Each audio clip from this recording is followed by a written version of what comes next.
back on. Yep. So, proud of our girls. It was great to be able to get, everybody so many minutes again. I think that's really important right now. Looking at different rotations, different personnel.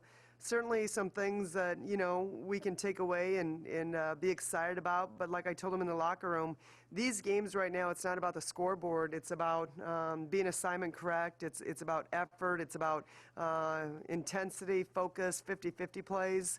I thought we did a better job in the second half defensively. But still bailed them out too much. I mean, we gave them 26 free throw attempts in the first half. Rebounding, we weren't doing what we needed to do on either end. It got better in the second half.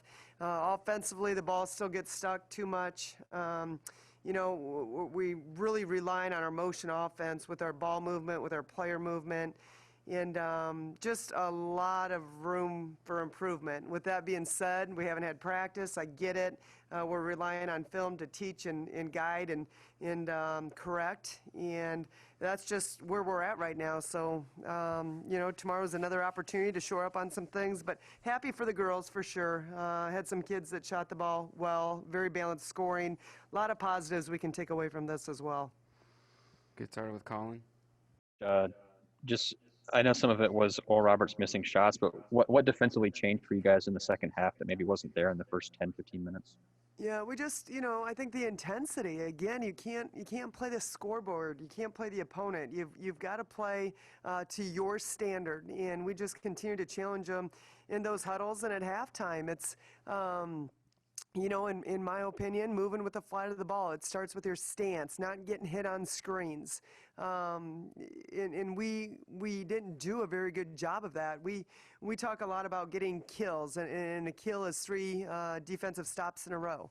We only had 2 of those in the first half. I think we ended up with 7 of those in the second half. So it all comes down to effort, intensity level, being dialed in, being locked in, and that will allow us to create some offensive opportunities for us. But again, there's some positives in there, but there's a lot of opportunities for growth too. Milestone win for the program today. Just thoughts on hitting that 800th victory?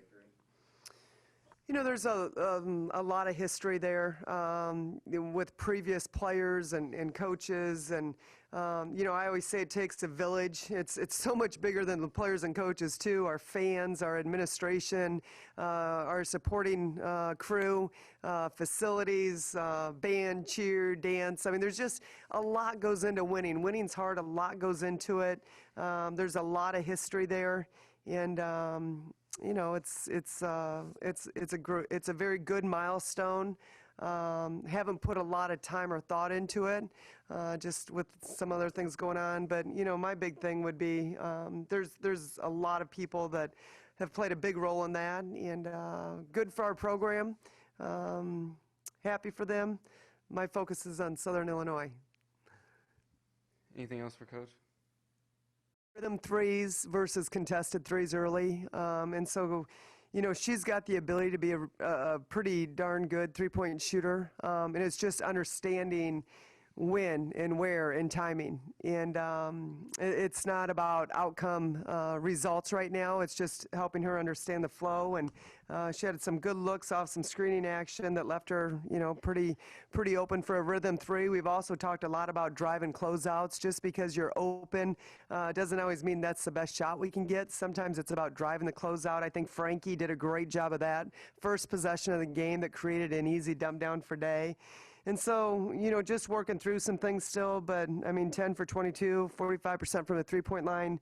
Not really surprised. I think we've got a handful of kids that shoot the three ball pretty well, and we've got to be able to go inside out. If we can't hit those perimeter shots, people are going to continue to clog it up on us, and they're going to make it tough for us. So I think that's big.